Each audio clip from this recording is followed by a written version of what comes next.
Hello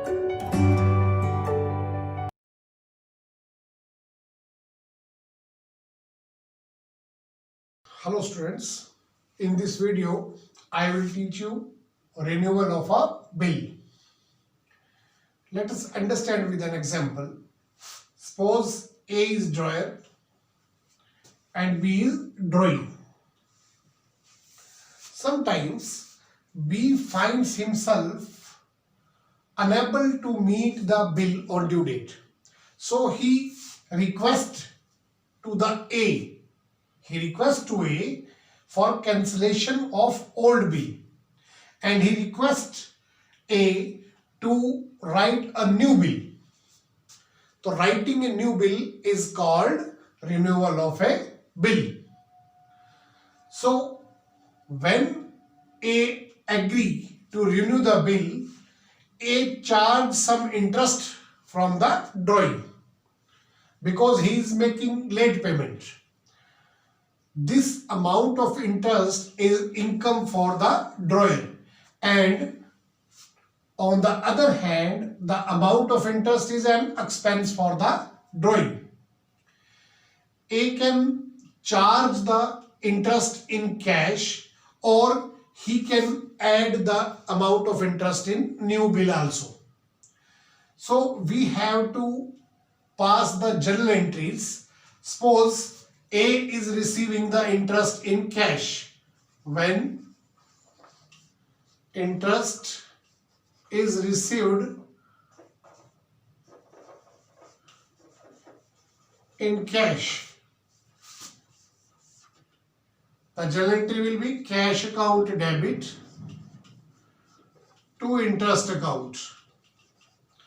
Interest is an income, that's why it is credited here. On the other hand, this interest is an expense for the drawing. So interest will be debited to cash account. Cash is going out, that's why cash account is credited here. And suppose if interest is included in the amount of new bill,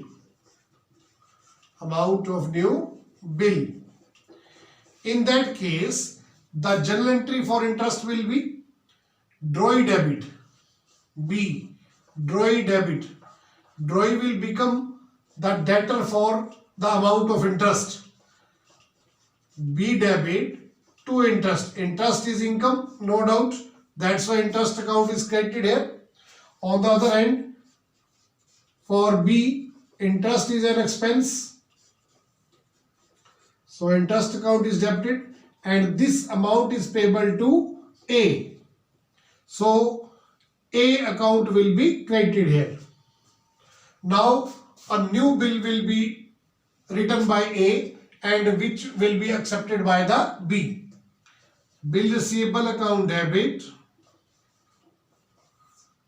to B. Same procedure will be started again. In the books of B, the entry will be for accepting the bill, A debit to bills payable.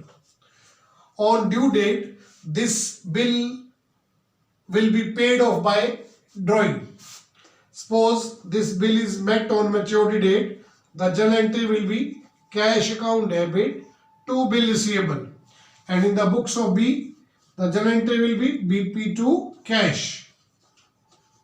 BP to cash. So these are the journal entries which will be passed at the time of renewal of a bill. Let us take an example.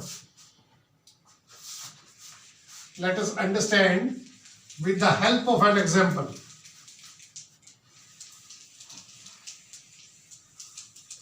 Suppose on 1st January 2020 we have sold goods to B. First entry, B debit to sales account. Suppose the amount of sale is 10,000. In the books of B, purchases account debit. Purchase is an expense for the B. That's why purchase account is debited here. To A. A is creditor. 10,000. So a bill is drawn by the A, which is accepted by the B for 3 months. The duration of the bill is 3 months. BR account debit to B. When we receive bill receivable increases. That's why we are debiting it. And debtor are decreasing. That's why B is credited here. 10,000. In the books of B, we are making payment to our creditor. A debit, 2 bills payable. This liability is decreasing. That's why it is debited. And this liability is increasing. That's why it is credited. On due date, suppose the duration of this bill is 2 months. The due date will be 4th March. B requested to A for the cancellation of bill. For cancellation of bill, the journal entry will be B debit, reverse this entry, B debit to bill receivable. This entry is passed for dishonor of a bill or cancellation of a bill. In the books of B, the journal entry will be bills payable debit to A.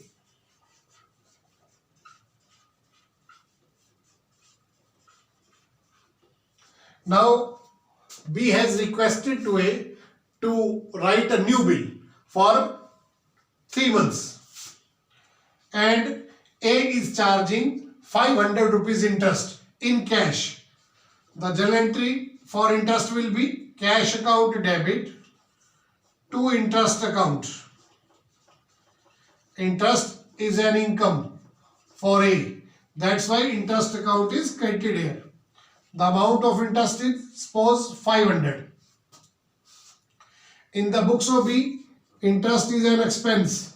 So interest account will be debited here.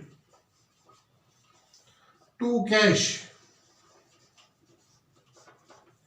500. Now a new bill will be drawn. The same procedure we will start again. Bill receivable account debit to B. The amount of new bill receivable is again 10,000. A debit to bills payable. BP accepted.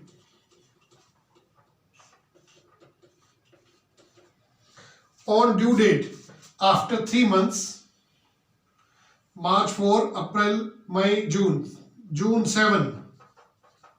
Suppose the duration of this bill is 3 months. This bill is met by B. So cash account debit to BR. On maturity date, we will receive cash against this bill receivable. BP to cash.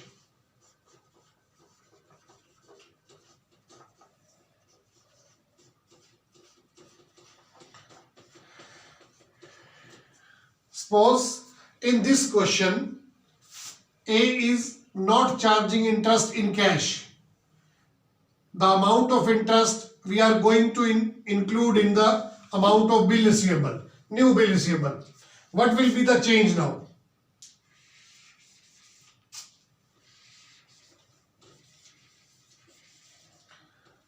Let us understand. The entry for the interest will be, in that case, B debit to interest. We will debit B because B will become the debtor for our firm for the amount of interest also. Now, in the books of B, interest account debit to A, 500. Now the amount of new bill receivable will be 10,000 plus 500, 10,500. Only the amount will change. The entry will remain same. Bill receivable to B. In the books of B, A debit to bills payable, 10,500. On due date, we are receiving cash against this bill receivable. The journal entry will be cash account debit to BR and the amount is 10,500. In the books of B is paying his liability. That's why the journal entry will be bills payable to cash 10,500. Thank you.